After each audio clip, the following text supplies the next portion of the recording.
So LYFT CEO David Risher says surge pricing is deeply unpopular with customers. Of course it is.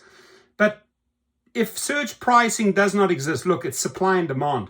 If drivers don't get the ability to earn more in peak times because they're actually working more, like events, concerts, etc., LYFT's going to lose a lot of drivers.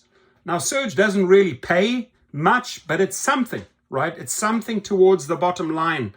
And if they say it's unpopular and they want to take it away, well, it certainly is going to help riders, but it will really damage drivers' income. LYFT found that surge pricing is deeply unpopular with customers. Surge pricing, which the rideshare company calls prime time or PT, balances supply and demand by raising prices when demand is high, thereby incentivizing more drivers to get online. There we go, incentivizing drivers to get online, David Risher.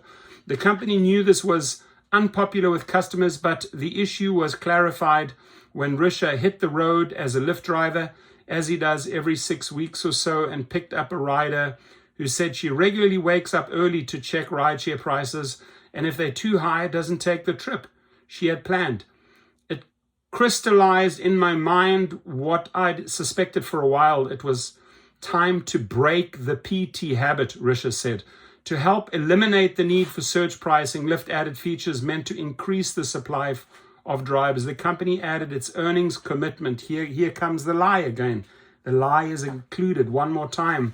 Ensuring rideshare drivers get 70% of rider payments. Bullshit. After fees and other features in October that provide 5-minute delay pay, out of your way pay, and more transparent pay. By the end of 2024, we could see that these were the right investments when drivers chose us at record rates. I don't think so, Risher said in the letter. In Q4 2024, we had the highest number of driver hours of any quarter in LYFT history.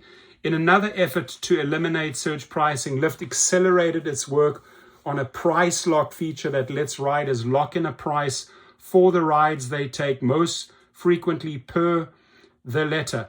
It found this to be a massive success. The number of active passes has increased every month since November 2024, and 70% of price lock riders renew each month, Risher said.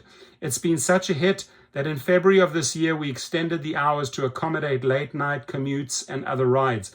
Risher said that while the data showed that the riders were still taking rides during surge pricing, that wasn't the whole story. They were taking those rides begrudgingly and would not recommend LYFT to their friends. That difference doesn't show up on a dashboard, Risher said in the letter. So we got to work reducing PT and cancellations, which increased ride intents over time, even as it improved the conversion rate, which led to record high rides and active riders. And you can say a lot.